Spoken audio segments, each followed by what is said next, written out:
এই যে কাঁদছে, এই যে এত বড় একটা ধাপসি মেয়ে কাঁদছে। এখন কোথায় যাবে? গেটা খুল, গেটা খুল। চ, কোথায় যাবি? কেন দাঁতে, দাঁত কি হয়েছে তোর? হ্যাঁ, কি হয়েছে? কি হয়েছে? এ পোকা লাগিয়ে গেছে। খা চকলেট। বন্ধুরা বলো তো, চকলেট খাওয়া ভালো? চকলেট কুরকুরা খাওয়া ভালো? এত বড় ধাপসি মেয়েটা চকলেট কুরকুরা খায়, আর বড় বড় পোকা বের হয় দাঁত থেকে। একদম খাওয়া ভালো নেই।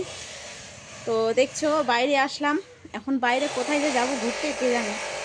আর যাবো না, এখন স্কুল যাবি। এটা হচ্ছে স্কুলের টাইম। স্নান হয়ে গেছে, স্নান করে নিয়ে এখন কান্নাকাটি শুরু হয়ে গেছে। প্রত্যেক দিন, আজকে মানে না, ওই প্রত্যেক দিনই সন্ধ্যা বিকাল দুপুর মানে টাইম না, মানে টাইম বলতে নেই যে হাসি খুশি মানে কাঁদতেই থাকে। সব সময় কাঁদতেই থাকে ও, মানে কাঁদা ছাড়া ও কিছু বুঝে না। মানুষ বাচ্চারা হাসে খেলে হইচই করে, কিন্তু না, একে সবসময় উঠতে বসতে দিনে রাতে খালি খালি কান্নাই শুনতে পাবা, কান্নাই শুনতে পারবা। তারপরে ওর মা পিঠের মধ্যে খালি ধিম ধাম খালি বাজনা বাজাই যায়, বাজনা বাজাই। আমি তো নিজের মুখ দেখাচ্ছি না, ওনারই মুখটা দেখাচ্ছি। একটু বেশি করে মুখটা দেখে নে। এই শুনবি না? তো দেখো, এই যে আজকে তোমাদেরকে নতুন ব্লগ নিয়ে আসবো। একটু করে চমকে গেলাম না, চমকে গেলাম বাবুরি। স্নানটা কর রে, স্নান কর যা। মনে হচ্ছে মুখে ধুইস নি মনে হয় তুই। স্নান কর যা, বাড়ি যাবো। স্নানটা কর যা। স্কুল যাবি না? স্কুল যাবি না? স্কুল যাবে, এরা সব স্কুল যাবে। এই যে একজন রেডি হয়ে গেছে। স্কুল যাবি না রে নেয়া?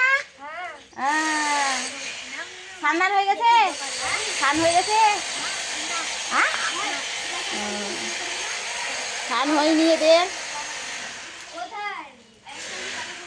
আর কোথায় যে এত আওয়াজ, কোথায় যে যাবো রে?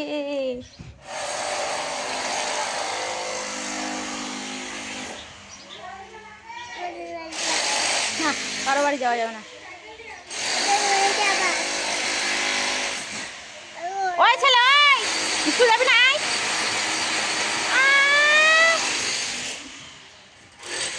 তো চলো, এখন আমরা বাড়ি যাচ্ছি। আর ওদিকে আমার ডিম হয়ে গেছে সিদ্ধ। যা, এবার ঘুরু ঘুরু হয়ে গেল, এবার ঘুরে যা। এখন স্কুল যাবে। তো টাটা।